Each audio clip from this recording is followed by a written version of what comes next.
ketika Rasulullah umur 25 itu ketika beliau umur 20 itu Khadijah itu karena punya paman penginjil namanya Waraqah bin Naufal. Itu sudah tahu kalau Nabi akhir zaman ya Muhammad itu.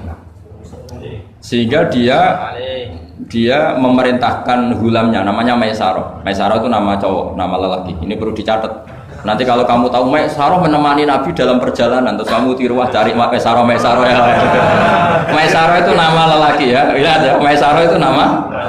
Orang Arab memang lucu. Biasa nama lelaki pakai tak muannas kalau dalam ini Mas Rois ini bahasa gontornya itu. Kalau bahasa Arab biasa Maisarah lelaki, Tolha lelaki, Hamzah lelaki. Jadi biasa kalau bahasa Jawa kan enggak soleh dan solihah, muslimin dan muslimat, pokoknya kalau ada tak itu muannas. Cuma bahasa itu agak enggak harus. Gitu. Tapi tahunya baru gitu sudah bagus loh. Bisa naik kelas. Akhirnya Maisarah itu disuruh Khadijah khusus untuk meneliti Muhammad. Dulu masih jangkar karena belum Rasulullah. Setelah diteliti di perjalanan ke Syam mengikuti dagang. Semua keajaiban dan alamat nubuwah itu ada semua, termasuk tuzilluhul ghamamah tuti'uhus sahaib. Setiap perjalanan yang terik itu matahari pas apa? Ghamamah itu apa? Mendung mengayomi Nabi.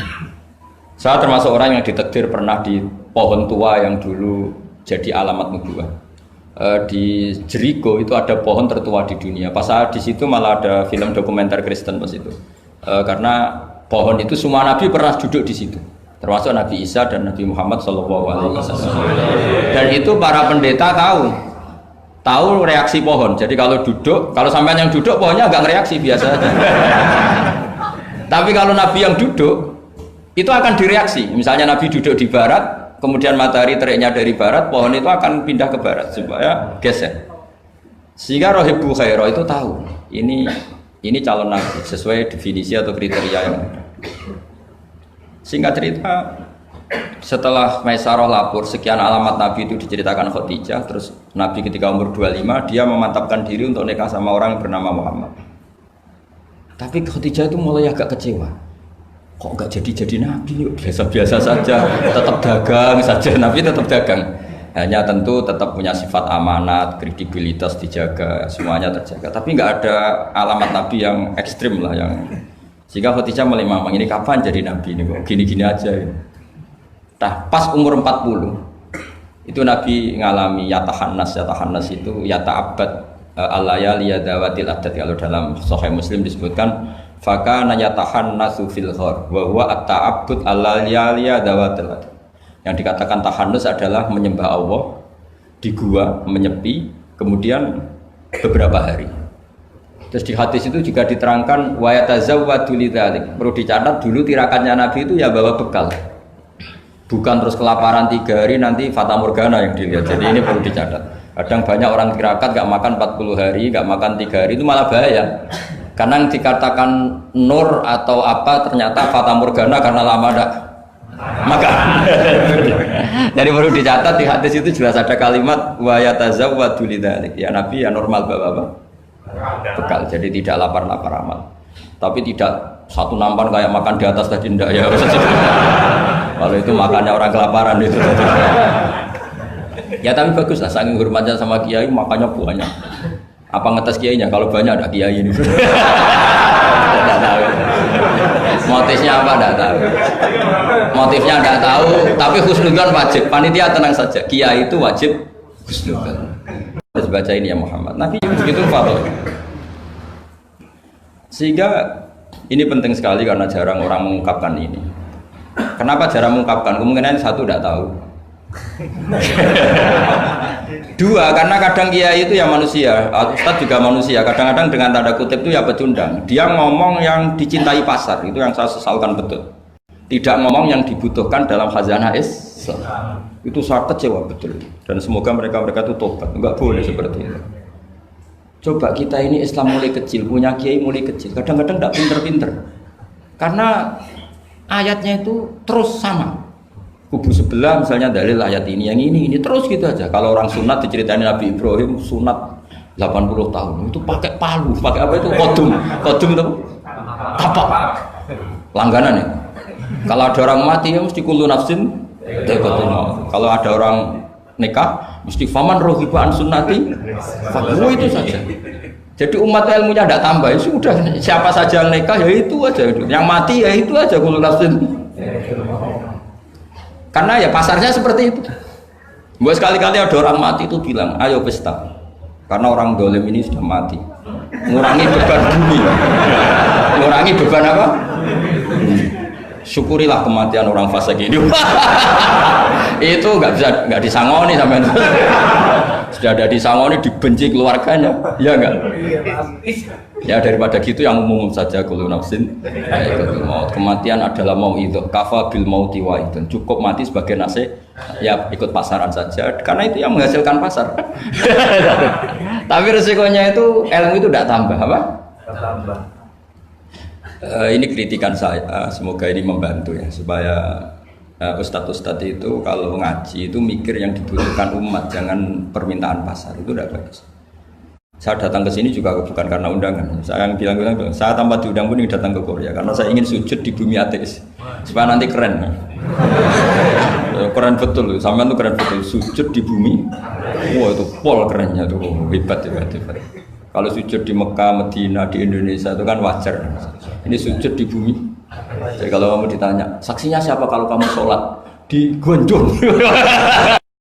Apa ini yang ini? Yang seru yang apa? Enggak yang lain yang gigi. Gonjong itu apa? Suwon. Sama lagi.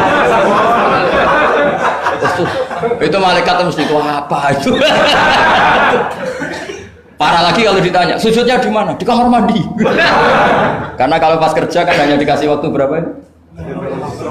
5 menit dan itu pura-pura di kamar mandi. Keren nggak? Keren. Jadi padahal bumi itu akan bersaksi yang dipakai tempat sujud. Itu paling keren mesti yang Korea. Apalagi yang pas kerja. Kalau sini kan masjid masih normal. Kalau pas kerja kan di kamar mandi ya? Iya di pabrik ya maksudnya. Oh iya. Jangan yang priai yang itu, yang nggak priai itu. Di gudang ya? Ya. Gimana Pak? Sampai mesin ya? Ayo, mesin sebagai saksi ya? Ya bagus lah. Saksinya apa? Aku buta gitu. Yang jelas jangan kerja di pabrik salib. Saksinya apa? Kerjanya bikin apa? Ya, pas waktu sholat. Saksinya apa? Itu. Bisa berhadapan-hadapan itu saksi sama yang disaksikan. Begini ini intermezzo saja tapi betul. Jadi kemudian Khadijah, kembali ke Khadijah tadi. Rasulullah itu nggak bisa baca. Walhasil akhirnya ditakdir bisa. Saya mengatakan bukan karena belajar, ditakdir bisa. Karena syaratnya Nabi itu harus ummi. Ummi itu keibu-ibuan. Tapi Nabi itu uniknya begini. Justru beliau ngira itu malakul maut. Jadi pulang itu yarjufu fuadu. Dia gemeteran sekali. Nangis pulang itu yarjufu fuadu nangis. Terus bilang ke Khadijah zamiluni. Coba saya kasih selimut. Kalau dalam bahasa Arab itu boleh khitab sama perempuan itu pakai ya mu'annas sama khotoba atau pakai mudzakkar ghaib, al mudzakkar mukhatab jamak, tapi niatnya ahli. Jadi kalau orang Arab bilang normalnya kalau perempuan kan zamili ini karena khitabnya satu yaitu Khadijah. Tapi Khadijah itu nama ahlun, nama keluarga. Sehingga dalam bahasa Arab juga boleh zamiluni apa? Pakai khitab apa jamak mudzakkar. Khadijah terus dikemulin. Di mana-mana namanya ketakutan itu ya dikemulin. Dan di mana-mana kalau ketakutan itu cari istri.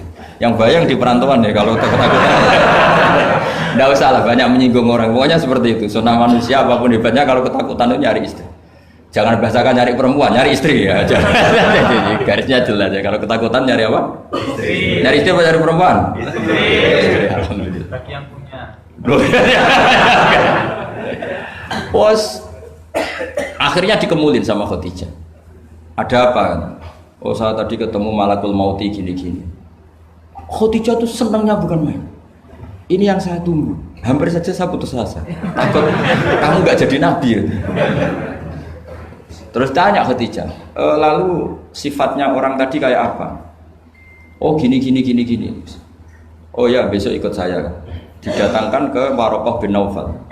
Dalam Bukhari disebutkan wa kana imro'an tanassara fil jahiliyah wa yaktubu minal injil masyaallah ayaktub. Waraqah bin Naufal itu penginjil, dia menerjemah Injil dari bahasa Ibrani menjadi bahasa apa? Arab. Ketika Rasulullah ditanya ma ra'aita itu, madza tara, apa yang kamu lihat? Terus Nabi cerita itu. Terus kata Waraqah bin Naufal, hadan namus alladzi ja'a bihi Musa. Bahasa lainnya malak itu namus, hadan namus alladzi ja'a bihi Musa.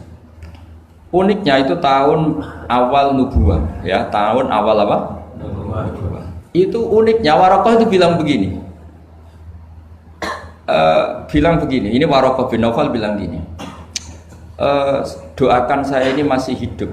Khina akhrajaka qaum, ketika kaum kamu ngusir kamu. Kagetnya bukan main Rasulullah, karena Rasulullah itu figur yang menarik, yang simpatik. Beliau putra tokoh, Muhammad bin Abdullah bin Abdul Muttalib bin Hashim, tokoh yang sangat dihormati. Beliau tidak punya kasus, beliau tidak orang yang dibenci, beliau orang yang sangat menarik. Kenapa harus ngalami diusir? Maka Rasulullah tanya, awamu khrijiyahum, masa betul umat saya mau mengusir saya?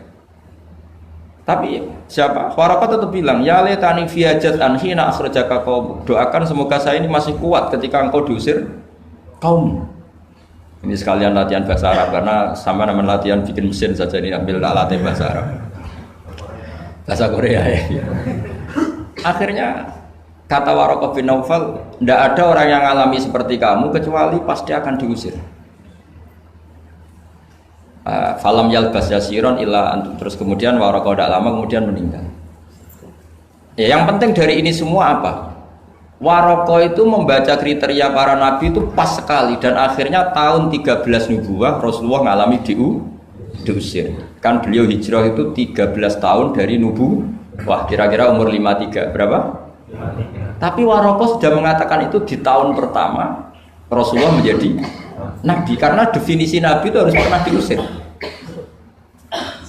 Maka kalau sampai mengalami diusir oleh nasib itu ya ada alamat. Cuma itu udah alamat nubuwah, alamat terlantar. Jadi itu bedanya. Karena yang nabi sudah ditutup, nggak ada peluang lagi. Jadi Dalailun nubuwah itu dikaji sedemikian rupa oleh Khadijah karena beliau ponakan dari penginjil, yaitu Waraqah bin. Tentu zaman itu Injil masih orisinil ya, bukan kayak yang sekarang Lukas Matius. Tentu ya, jadi Injil di sini bukan konotasi yang muharraf yang apa? Enggak orisinil ya, tentu yang masih apa? Orisinil. Jadi semuanya mengarah ke pembenaran terhadap kenabian Rasulullah Muhammad SAW. Nah, melihat awal, saya ulang lagi ya, melihat awal dialek kenabian itu hanya dengan Khadijah karena dia keluarga terdekat beliau. Maka sebetulnya awaluman amanah mutlakon itu sebetulnya itu hampir semua ulama bilang itu Khadijah, bukan Abu Bakar. Tapi melihat peran Abu Bakar yang begitu sentral dalam mengawal Islam, orang bilang Abu Bakar.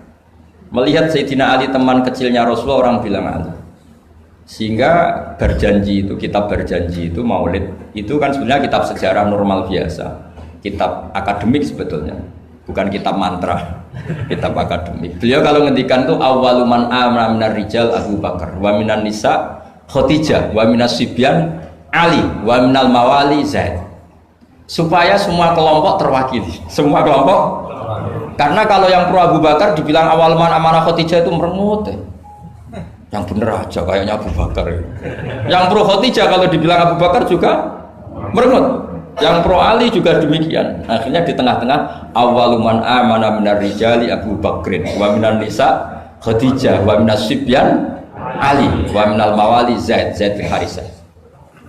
Pertama orang iman dari golongan lelaki tua, rijal lelaki tua, lelaki berumur itu Abu Bakar. Dari perempuan Khadijah, dari anak kecil Ali, dari mawali budak dimerdekakan